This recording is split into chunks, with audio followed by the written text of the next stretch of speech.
Thanks for joining us today. I'm here with Trevor Martin again and Brielle Wohlenhaus. Brielle, on your LinkedIn page, your intro tagline says you empower young individuals to unlock their full potential by making wise decisions. And I am really intrigued by what that means. Yeah. So to just give you guys a bit more background and context, it all started, I want to say, when I was about 17. I really just, not to sound cliche, but I felt like, my life is meant to be something greater. And I saw what many individuals my age were doing at that young age. And I didn't want to be a part of that. It looked like to me it was a repetition of a lifestyle that simply entailed poor choices. And I saw many of those choices that were being made, and they just didn't have any outcomes that were healthy or sustainable for long-term results. I knew what I envisioned for my future. I wanted to be successful, and not even in a monetary way, like helping people, building things. And again, it goes back to those choices. And if we aren't very sharp and wise when it comes to the things that we are implementing daily and the choices that we're making, we're not going to get too far. And so that's when I just started to think about what do I want to do? What is my purpose, my calling in life? And I really felt that was to be a well-represented voice for my generation. And that's how it all started. Okay, well, that's super interesting. And I'm going to tell you why, not just using fancy words to impress you, but so I love what you said because I've told Trevor this story, but when I was 14, I made some really bad decisions, and those decisions landed in handcuffs. And those decisions, which landed in handcuffs, ultimately led me to leaving home. And at 15, I made the wise decision that, well, the only way I'm going to stay out of trouble is to leave the trouble, Mm-hmm. instead of saying the only way I'm going to stay out of trouble is to make better decisions. Wasn't that smart at that age. And um, so eh, it took me a long time to learn that the decisions I made yesterday don't have to affect tomorrow as long as I take accountability. So I'm curious, you say that you saw this at 17. And I know, Trevor and I have swapped some stories about our past, and I know he'll have a couple to share. So, how at 17, there's not a lot of resources available to get started. So, how did you take those first steps to say, I'm going in a different direction? I'm assuming you had some type of support network, but can you tell us about that? Yes. Well, my parents are divorced, but I have amazing parents, and my dad was out, doing his thing, running his business. But I give, that credit to my mom. She raised me and my brother, and without her, I certainly wouldn't be who I am today. And that was obviously huge, having that support system. I know not everyone is as grateful or, even lucky to have what I had in that sense. But besides that, I just really stayed disciplined again in not succumbing to peer pressure like I see so many individuals even today doing. No, I'm not going out partying every weekend. No, I'm not doing drugs and getting involved in X, Y, and Z, like that. Because to me, it's like once you start dabbling, I feel like it's hard to stop. You do get sucked in. It's like a black hole type analogy. Once you're down there, it's hard to get out. Like, so and then year by year go by, and, I keep growing and flourishing, and all these things start happening. And it's like this domino effect. I just really stayed with it. And that ultimately entailed periods of, loneliness. Like I didn't have any friends who were on this path with me for a while. No one was rooting for me, lifting me up, cheering me on. In fact, many people didn't like me. I got bullied. I got made fun of for making these wise decisions. And isn't that ironic? Because when you see somebody who's Reach. doing something different, then it's like, oh, I don't like that, or I don't like you because you have the balls to do something different. So, I stayed focused on that path. So you've said hot button word for me, the bullying side. And it's interesting because that's kind of how Trevor and I became connected. Mhm. His stories have just hit me hard. And so you go down this path of, I'm going to make different decisions. You have extensive background in marketing, and I'm looking forward to hearing about the entrepreneurship club that you're part of, because Same. there are kids like Trevor and I out there who are going to see your story and say, yeah, I want to do the same thing. I want to make better decisions. I want to lead that path. Mhm. So, how did you how did you fall into marketing, or not fall in, maybe how did you earn your way into marketing? Sure. So again, kind of going into a more broader background story. Let's just start from the beginning a little bit. So I'm from Minnesota, as we talked about, and just I've always been very independent too, ever since a young age. I was a huge tomboy, like didn't like to follow the rules, but I really wanted to do something different. And I was like, you know what? I'm gonna pack up all my stuff and move across the country. I want to submerge myself in a whole new city, state, environment, everything. I've always wanted to live by the beach, and now that's where I am in Florida. And that is where I started to finish my degree. And so that was almost 2 years ago when I was early 21. And I didn't know exactly what I wanted to do at that time. And I started getting pretty hard on myself too, to be honest. Like, I got to get it figured out. I got to get it figured out. And I shortly came to the realization, like, we're not supposed to have it all figured out. And I think that's something that everybody needs to remember. And I really started putting my faith in God too. And that's been of tremendous benefit for me personally. But just realizing, like, you know what, as long as I'm taking calculated risks and taking action towards my future, I don't need to have it all figured out. And so, literally, the day after I'm in Florida and I moved, my degree is in marketing and communications. I just went with that for reference because a business degree was like my layer of protection, basically. And I downloaded LinkedIn. Didn't know what I was going to do, had no idea what I wanted a personal brand to be. That was rarely even a thing at the time, but I just started connecting with people, engaging with people, like, reaching out to people within the community. And that really started building my reputation, building myself. And keep in mind, I wasn't even posting. I wasn't even posting on there up until a couple months ago, actually. And so I started doing those things and not even realizing it, but I was really solidifying my marketing skills, my sales skills, my communication skills. While doing that, I would hop on Zoom calls with people just by simply talking to people in the DMs, sending them audio messages. People are like, wow, this girl is sharp. I want her on my podcast. I started getting reach again without even posting. And so that was just the LinkedIn side of things. And so I started building a couple of different things while I've been in school. And through that, it's just opened so many doors. It's been a tremendous opportunity to keep obtaining new skills, growing my knowledge, meeting new people. So it's all to do with marketing. It really is. So real quick, Trevor, question for you. Have you gotten one of those LinkedIn video call messages yet, where somebody just records a message in the DM and sends it to you on video? Not on video. Well, actually, yes, I've gotten two on video, but the primary ones are the audio. But yes, I have gotten the video ones. Okay, so the first time I didn't even know it existed, and the first time I got one, I was just like, "This is the coolest thing," and Yeah. I totally put that person on a pedestal they didn't deserve. And let me tell Yep. you why. It turns out it was a headhunting company out of like Jackson, Michigan, and I'm like, "This is the coolest thing ever!" And they even had my name on a piece of paper. Like, that's what caught my attention. I'm like, "This is just for me." Nope. Nope. There's a company out there that produces those. So like 2 days later, I got the same one from another company, and it was the same Um, girl. And I'm like, this is unbelievable. I got duped, but I was still excited. So I think that's cool. I love what you're saying about, the impact that the website had.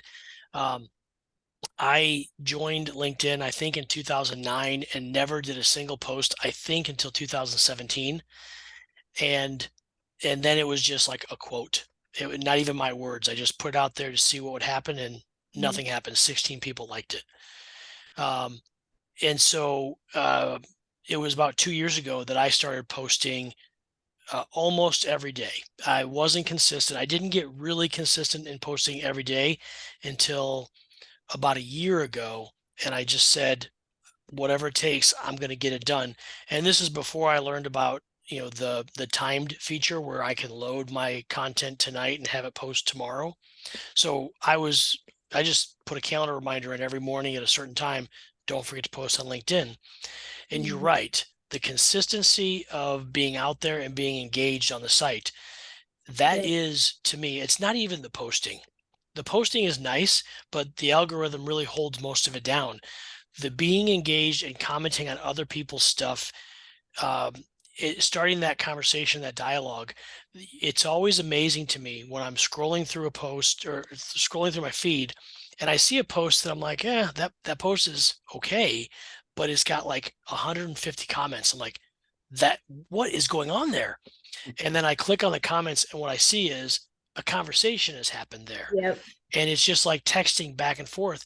And it just happened the other day, on a post with Mike Shanat.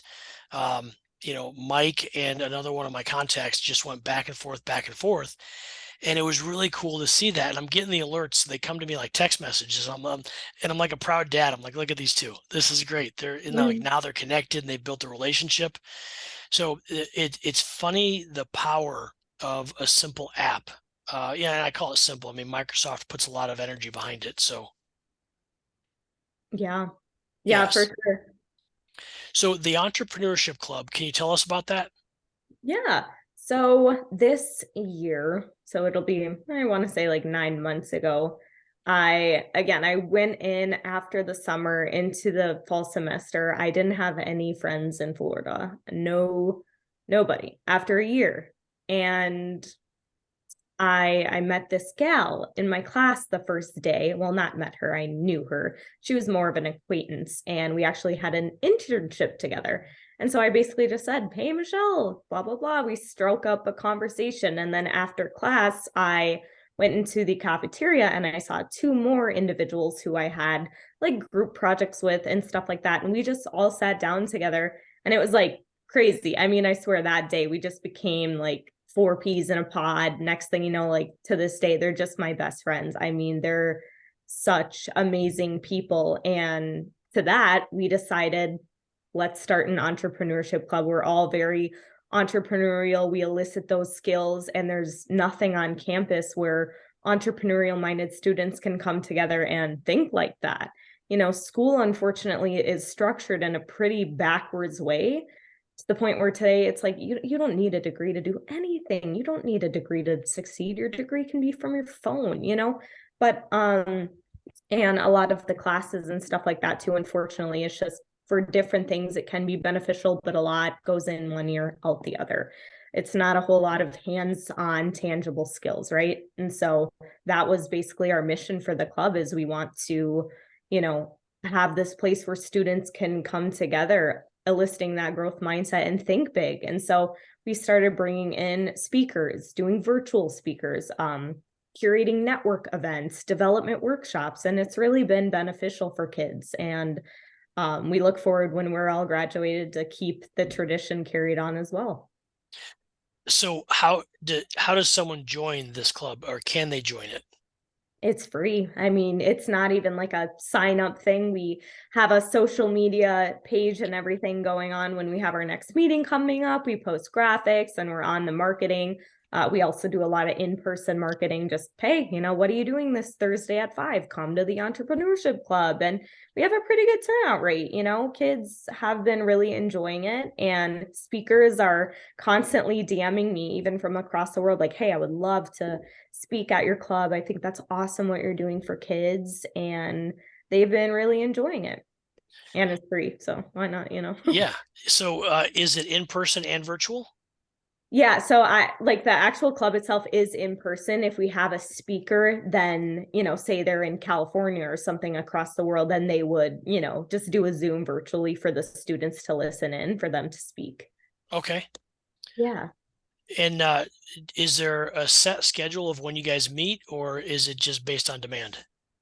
Yeah, so we're done for the semester now, through the summer, but through the semester, we switched it up a bit, but we've been doing 2 Thursdays. So yeah, 2 Thursdays every month at around 5 o'clock, maybe 6. Okay. Yeah. So just thinking from a business perspective, there are probably like-minded, energetic, driven people that are showing up to these students. Um, let's say hypothetically, as a business, I wanted to get involved somehow in either sponsoring the group or offering internships.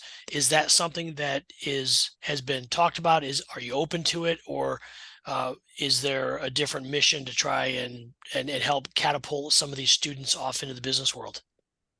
Yeah, so I would say, honestly, me and my friends are going to have to sit down and talk because we're trying to balance a lot of different things. And we're kind of thinking, okay, do we want to keep the club running? Because one person just graduated. I'm going to be graduated in the fall. And then the other two people in the next semester. So we're kind of thinking, do we want to hand this over to somebody now ahead of time? I think that's honestly where we might be going with it, just because our priorities are looking a little bit different with some, bigger things going on top of bringing in income and stuff like that to live. So to answer your question, I suppose it depends basically on what we would figure out. But I know between the students who do show up, even if it was, 3 or 4 people, they are like-minded. They dream big, they think big, and they're taking action to, reap those things. So the reason that I asked the question is, when, just being called the Entrepreneurship Club, um, generally what you're going to find is self-motivated folks who are willing to just get gritty and get in and do what it takes. And I can tell you that from a startup perspective, there are probably companies out there that are looking for people like that, and it might be an opportunity um, to to give them even maybe a resume builder to say, hey, I'm in this club and here's what I do. Um, and from a legacy perspective, I think it's something cool that you've done. And your story about moving across the country, staying true to your values, finding like-minded people like yourself who came together and said, hey, we found ourselves in this situation. What are the chances that there's other people here? Mhm. And so you go out and you start a club, on your own time, your own efforts, your own dime, and people actually flock to it. I think that if you are ever interested in having that conversation, I know I can speak for Trevor and myself. We'd be very interested in partnering in that conversation, because I have locations all over the country and always looking for. And we are a startup. We've been around for about 5 years, and we are always looking for people with the entrepreneur mindset, because we treat all of our locations as kind of just their own little profit centers, their own little businesses, and we empower the leaders to run them like their own business. They have complete financial control, complete decision making. So, and I know I'm not alone. America is full of startups like this that I think would love to have access to young talent that's young, hungry, and ready to change the world.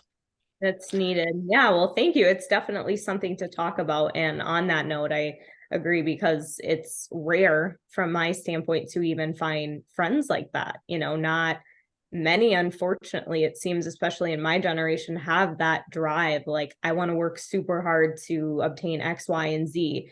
There seems to be with some, again, unfortunately, and this was actually a statistic that I saw recently, in entitlement mindset, which is why some companies, managers, and CEOs may find it rather difficult to work with Gen Zers. And so obviously that entitlement isn't going to get us too far. But if we have that drive, like, hey, even I'm willing to work for free, like, that approach, you're gonna go far with that. Yeah, spot on. Yeah. Yep. Absolutely. I think, so this is one of the reasons why I really wanted to talk to you, Brielle, is because of the generation that you come from, number one, and how you stand out, different, because of your mentality and because of the willingness to get dirty, to put in the time, to put in the effort, to go after what you want, not just sit back and go, you know, whatever it is gonna, you know, whatever is gonna be, right? You have a totally different mindset. And listening to you talk, I was on a podcast the other night, and the question was asked, how would you, I'm gonna try to get this right. How would you describe leadership to a 5-year-old? And I said a couple things. Number one, I would say, hey, you share your toys, right? Hey, here's my tools, here's my toys. I'm going to share them with you. That's leadership to me, right? That's how I define leadership. But it goes deeper than that. It's about grabbing those kids and saying, hey, not only here's the toys, but guess what? Let me show you the way to the sandbox. Let me show you where we play. Let me show you where we gather. And all of this is swirling in my brain as you're talking about the things that you're doing in your life, specifically relating to that entrepreneurship club, and bringing people, other kids, to an event or to just a group and saying, hey, look, the way you're thinking, it's exceptional. You wanting to go after your dreams, you wanting to go tackle those goals because you just feel it, because that's who you are and that's what you want. You're not willing to just sit back and let life happen. No. Like to your point earlier, you got the balls to go out and do it. So guess what? Here's a platform. Here's a place where we can encourage and enable you and set you on the right course. And to me, Brielle, that right there is a pure definition. I mean, that's the definition of leadership. So bravo. Thank you. I really appreciate that. And off of everything you just said, that's so true, because I don't know why some people think too, like if they get that position, that power, then it starts to get to their head, their ego starts to get in the way, unfortunately. And it's like, there's so much to go around. There's so much to go around. And truly, when you are empowering other people, lifting up other people, I believe good just naturally comes back your way without expecting it, because that's just the roundabout effect, like literally today, my best friend, who's also in the entrepreneurship club, I'm like, hey, I have like this amazing connection. I'm going to link you guys together. He's looking for a job. Boom. Like, what is that going to do if I help him? Is that going to set me back? No, not at all. So you're right. Leaders do pave the way and they genuinely want to help others. Like, let me show you how. Here's the blueprint.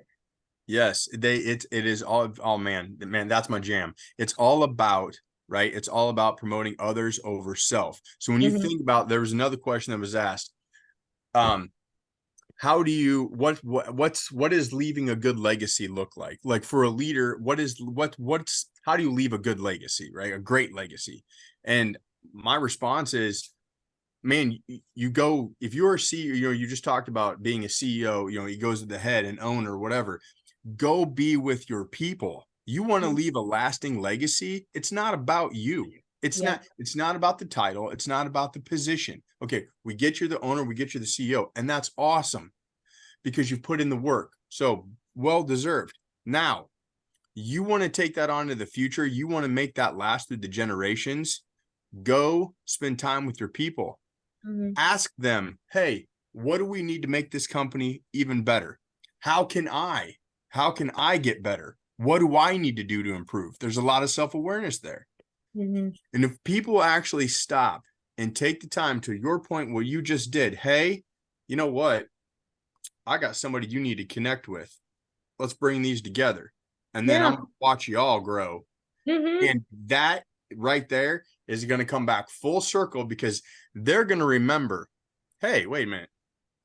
I remember Brielle gave me a leg up on this, and that was the contact. Hey, Brielle, I've got a couple people that you need to talk to. And pretty soon your network just goes. Yep. That's how it works. Because I'm not a finance guy. My best friend Spencer is a finance guy. So why would I try and pretend like I'm a finance guy for what? And that's the cool thing too, when you think about people, is we're all given different talents and skills and capabilities. That's what makes the world go round. So if you're feeling insecure about another person, or wow, I wish I had what they had, they're probably thinking the same about you, so it is true. For sure. I got one question that's really I gotta ask. When you said there was times where you were feeling down, you're feeling lonely, right? You hit Florida, you didn't have a friend, right? You're just, and I'm gonna guess at some point in time in your head, you're like, you know what? Um, I'm adding stuff up, and I don't know if this is worth it. Maybe I just, I cut bait. Maybe it's just done. What did you do during those times? What did you do to kind of self rally? Like, you know what? Whoa, no, Mhm. Brielle, nope, no, we got this. Right. What was your process? Yeah.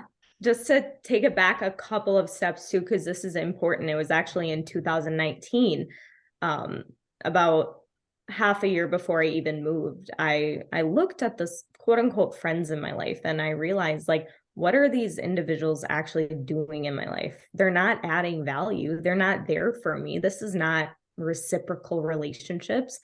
And it's not like, oh, I just cut them off. No, but I needed to, because I'm the type of friend who's always there for people. I mean, I'm a giver. I'm like, hey, how are you doing? How are you feeling?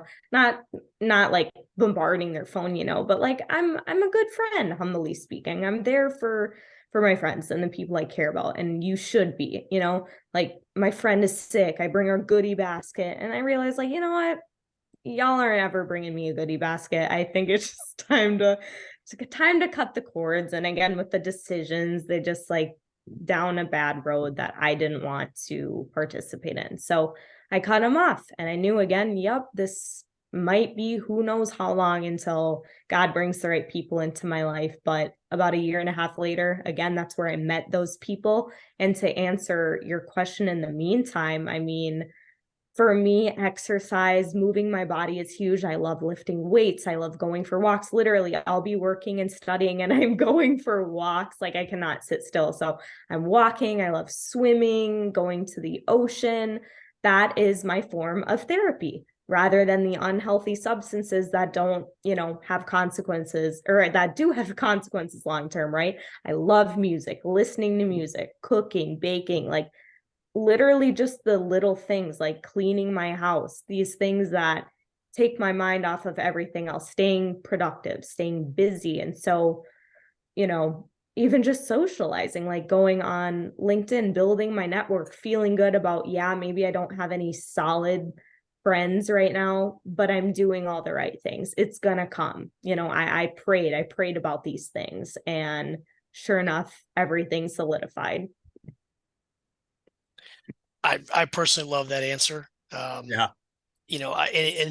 I'll tell you just briefly. Sorry, Trevor had coached me up before this to not make this about me, but um, when you say, you prayed about it, I am where I am today, and I credit prayer for that, because 6 or 7 years ago, I knew I was missing something. I knew something in my life wasn't complete.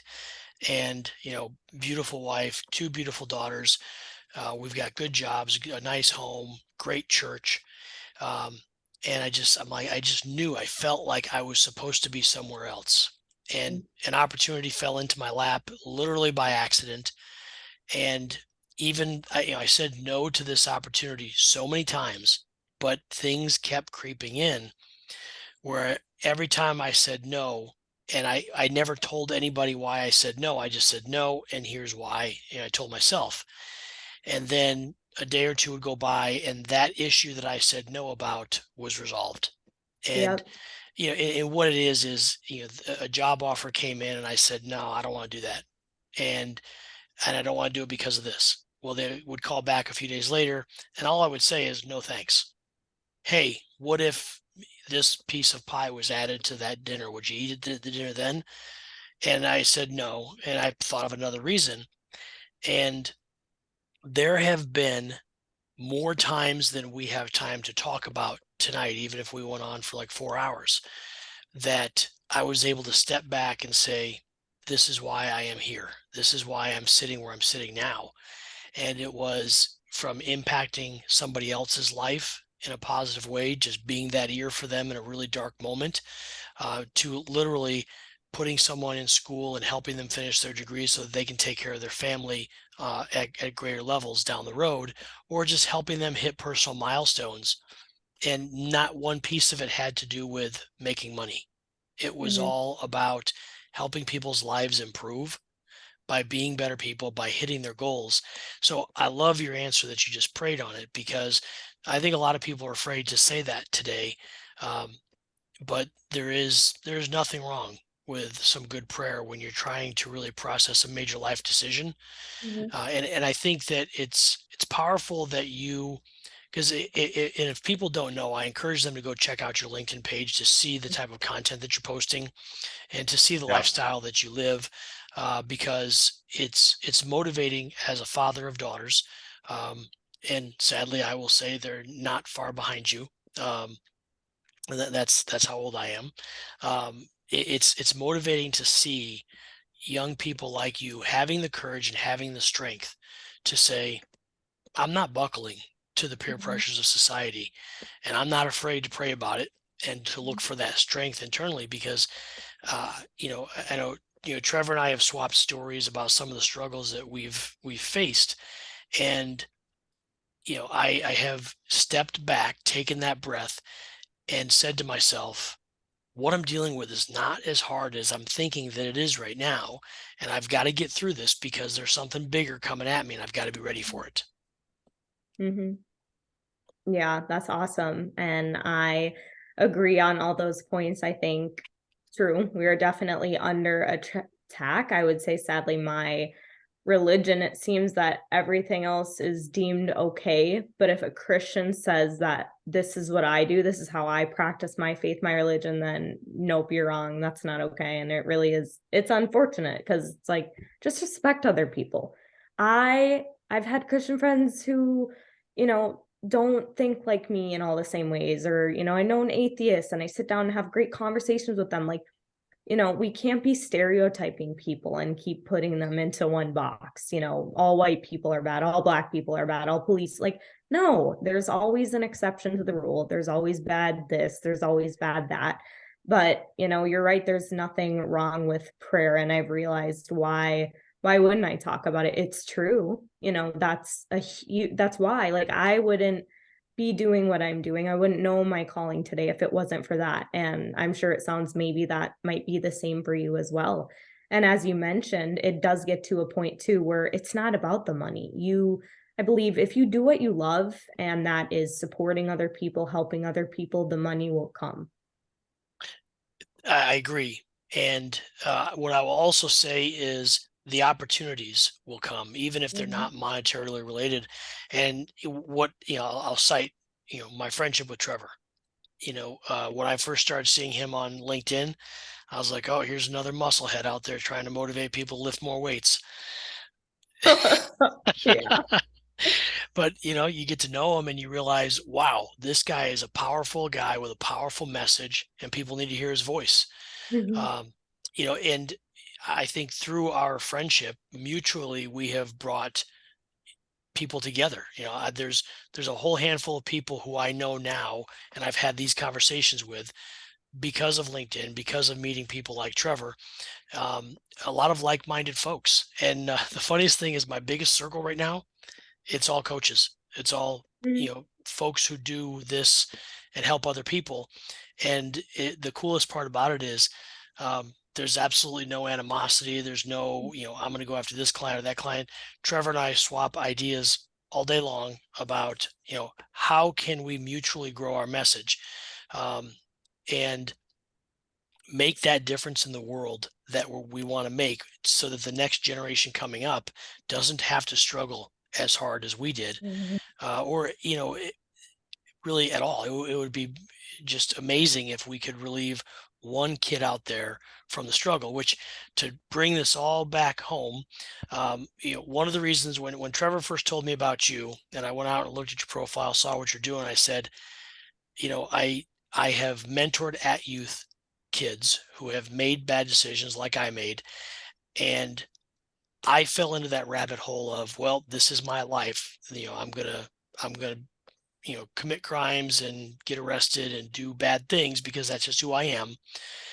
And luckily for me, I joined the Army because I wanted to buy a car. It didn't do it for heroic reasons. I just needed money, and turns out I was bad at crime. So, um, just kidding. Uh, I was bad at it though. So, um, I was 17, joined the Army, left home, and then just had that reality check of there's a better life out there. So I went into the mentoring of the at-risk kids to say, you're not defined by what happened yesterday. So I love what you're doing. And I don't really believe that it's that big of a difference in the mission between a kid who's at risk or a potential entrepreneur, because the I think the struggle is still there. The struggle of putting in the hard work to be a better person today than you were yesterday. And that constant motivation, because I think what Trevor was alluding to is there's always those voices in your head that are telling you you're not good enough, you're not going to do this, you're going to make a mistake. Oh, look, you made that mistake I knew you were going to make. And then you just, before too long, you're inside your own head shooting yourself down. And and this is why I love Trevor's message as well, because he's not afraid to get out there and say, this is a life I lived, and I don't want you to live this life. I want you to be stronger than me. I want you and your friends to push back against these bad forces that are out there, uh, so that we don't end up with more troubled youth, so that we don't end up with more failed entrepreneurs. I mean, yeah, you're going to have failures, but you've got to have the courage to get back up and go after it. And the world's going to crap on you. The world's going to throw those stones that you talked about of, oh, you won't come drink with us. You won't come to cocktail hour with us. You won't. And we know there's bad things happening out there, but to look at you and see that you are not afraid to weather that storm. And, I know that there's some people that are going to look at you and say, oh, you're just another privileged white kid who, went off and had this great life. Um, you know, I moved across the country by myself as I wasn't a privileged white dude, but I was a white dude, and there comes some privilege with that. Um, and I know how scary it is to be 1,500 miles away from your closest family member, and you got to eat. You've got to make money so that you can have that food, so It's that you all can, on your own. Yep. yeah. And so that's what I love about your story, and the fact, like, I as a dad, I am terrified of the day my daughter comes to me and says, Dad, I'm moving here to do this thing. I'm going to be proud, but terrified at the same time. And, I hope that I raise my daughter to be strong enough where, she has the bravery and the courage that you have, or that you had to pick up and go. And so I do want to talk a little bit about that for the younger folks, young men or young women.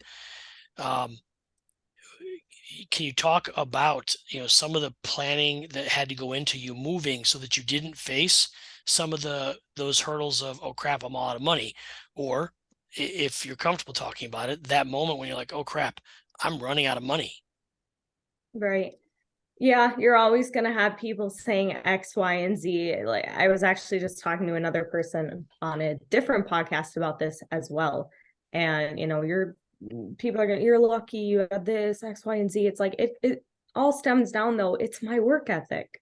It has nothing to do with luck or privilege, whatever you want to call it. Like, I've grinded, I've been saving, investing my money since I was 14, going back to the decisions, not spending my money on these things that other people are spending on, but they just don't want to think about that. They just want to blame you as the bad guy because you're doing something that they will never again have the balls to do. And that's just the brutal truth.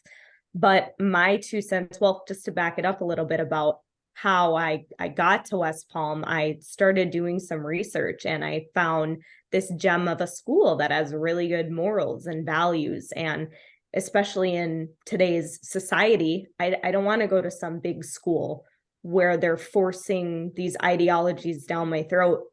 I'm not going to subscribe to that. I'm just not going to do it. And so again, I found this school and I'm like, I like this. I want to go here. I don't want to be in some big, huge party school college. Like, this is where I'm meant to be.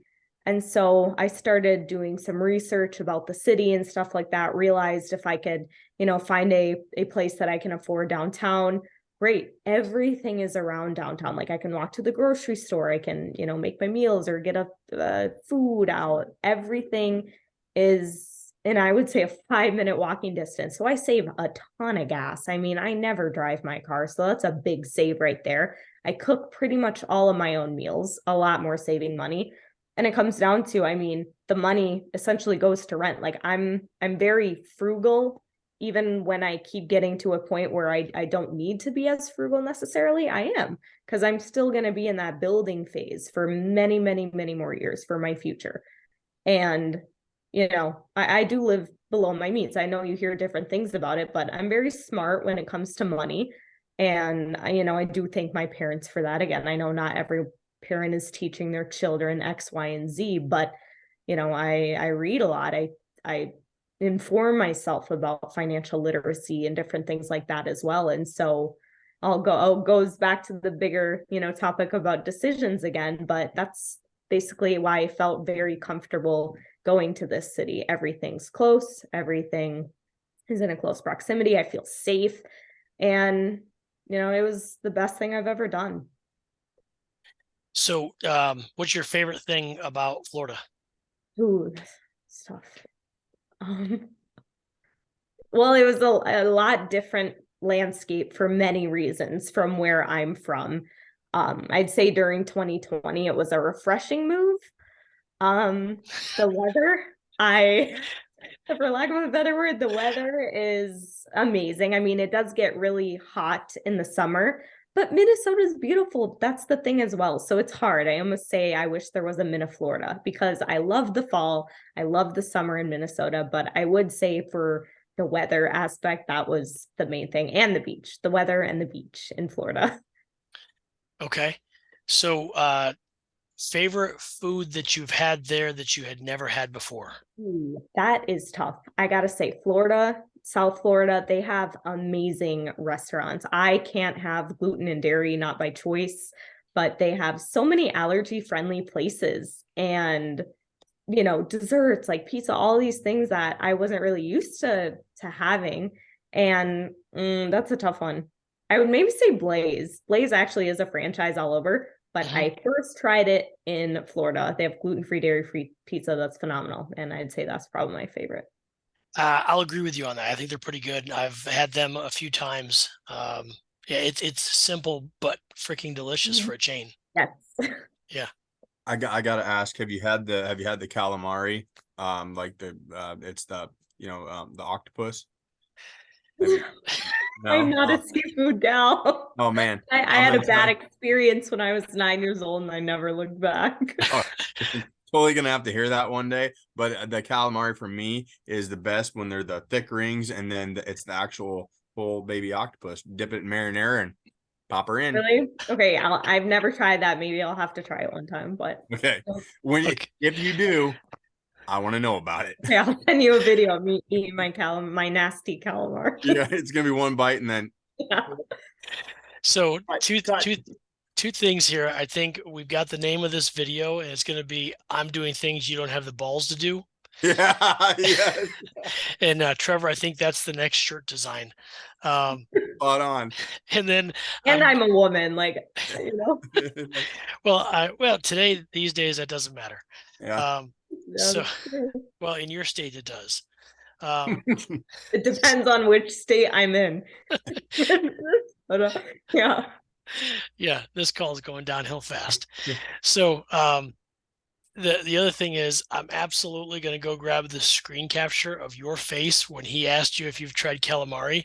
That was the most "what the hell did you just ask me" face I've ever seen in my life. I was like, oh, not a fish yet. John, who is this guy asking me about that gross stuff? Ugh. Yeah, this guy from Iowa. What does he know about calamari? All he can talk about is corn. That's awesome. So, what does the next 5 years look like? And I asked this because you said you're getting close to finishing school, and where are you going to be 5 years from now? I can't give you a solid answer on that. then I think that's a good thing. Again, going Yeah, I back to, respect I that don't big time. want to have everything figured out. Who I could be easily in another country in 5 years. And I think that's an amazing thing. You know, I'm going to be accomplishing and have accomplished things in 5 years that I may not have any idea about.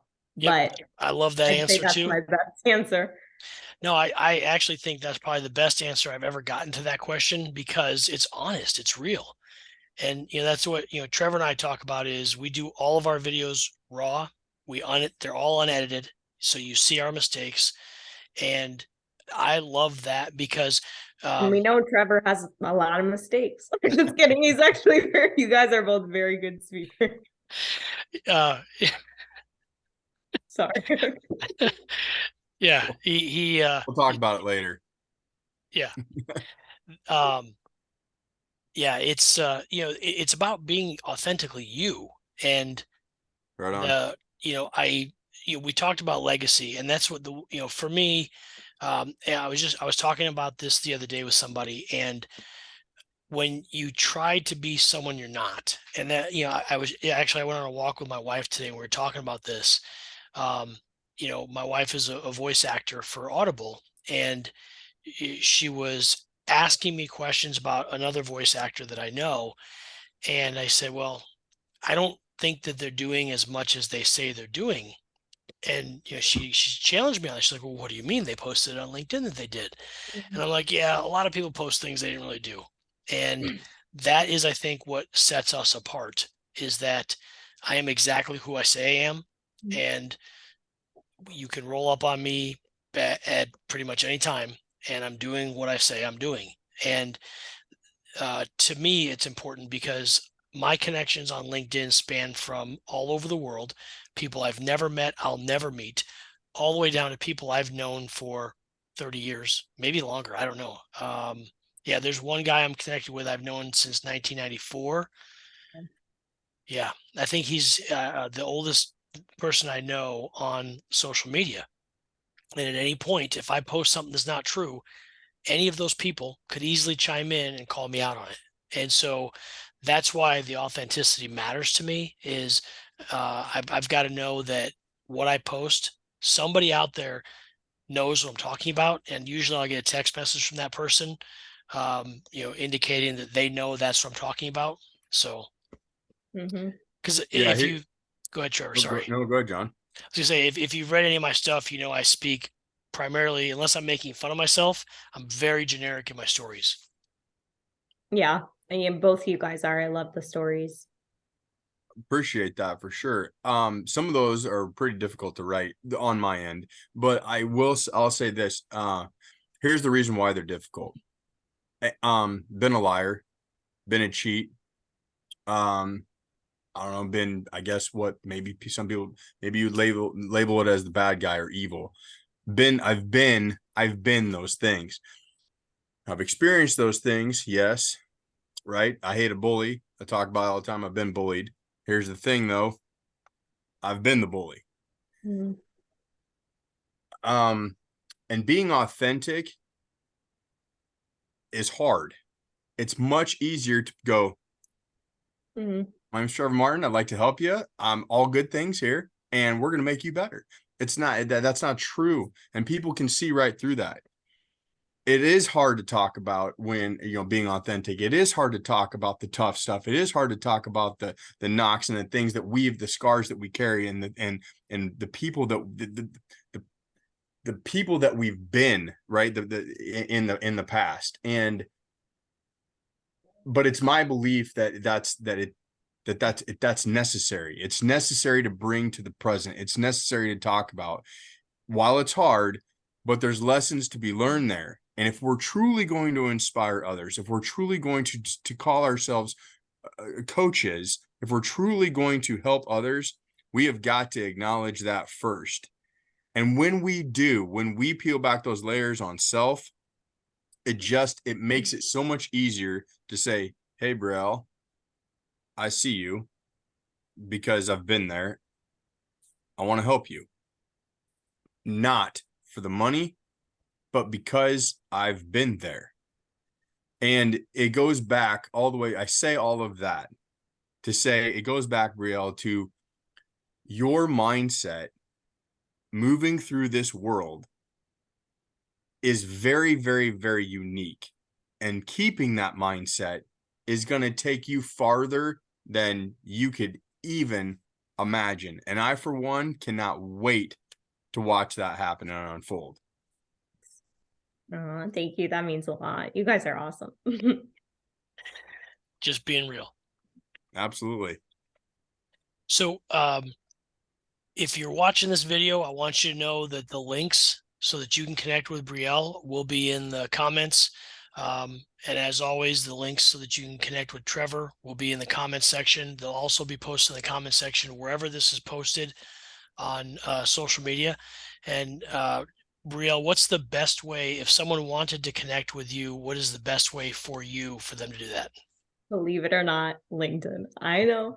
No, that's the only platform I'm on. I got rid of my other social media. I believe if you're not using it to your advantage, which ultimately helps others, even simply a passion page, get rid of it. But Brielle Wohlenhaus on LinkedIn is where people can find me. Fantastic. You know, it's funny because those who watch my videos consistently have asked me if I'm on LinkedIn's payroll or if I'm a sponsor or I'm being sponsored by them, because in almost every video I have posted, I end up mentioning LinkedIn, and I am not. In fact, I pay them. So Right. awesome. Trevor, do you have any final words for us before we wrap this up? No, I mean, this has been, Brielle and John, this has been an amazing experience. We're glad to, honored to be a part of it. Like I said, to each of you, keep doing what you're doing. The path forward should be difficult.